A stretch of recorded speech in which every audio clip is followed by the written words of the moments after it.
Hello, I'm Rima Staines and I'm an artist. Which I know covers so many things, doesn't it? I'm a painter mostly.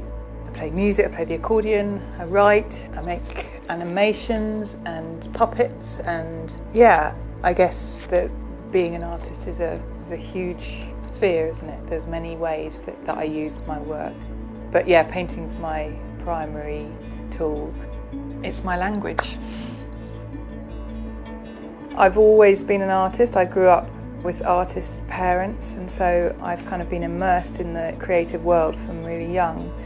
In my home, you know, and beautiful imagery in my home, you know, it just fed me massively.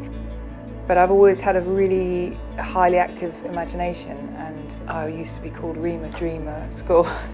So yeah, that's still the case actually. I feel like I have to pull myself back down from those other places in order to do daily life. I just always have drawn and painted ever since I was a child. I don't remember a particular point when I decided I think I'm going to be an artist. It just was me, you know. My process is quite an intuitive one. I have a particular way of seeing into these other places which feel really familiar for me. I use music a lot. The music takes me, transports me, and the imagery sort of just is there waiting. Myth and story are really fundamental inspirations for me. It's endlessly rich as well, the world of myth, you know. And people's faces, I'm endlessly looking at people's faces as I'm going through life. The thread that I've been following, particularly without even really being able to put words to it for a long time, has been that I wanted to create worlds.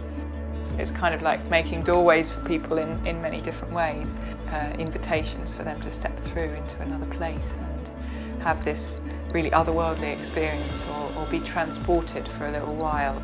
Imagery does that in a very beautiful way because it automatically tips us into our right brains. We struggle to describe in words sometimes what exactly the image is doing to us, but it feels like it's reaching a part of us that a heady explanation can't. And I think that for me, somehow communicating this world of story feels really important.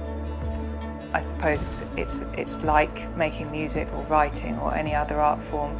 You have this strong urge to tell the story of your experience, of your life, of your interaction with all that is, which is sort of the point of all of it, you know, that we're doing this thing, we're living this life, and it feels helpful to each other and necessary to tell our story out loud and to translate what's in here into a language that other people can take in, can understand. And because what's in here is so inexplicable sometimes and contains so many realms and layers and is inconfinable as well, we need art in order to somehow encapsulate the vastness of it and the strangeness and the beauty of that human experience.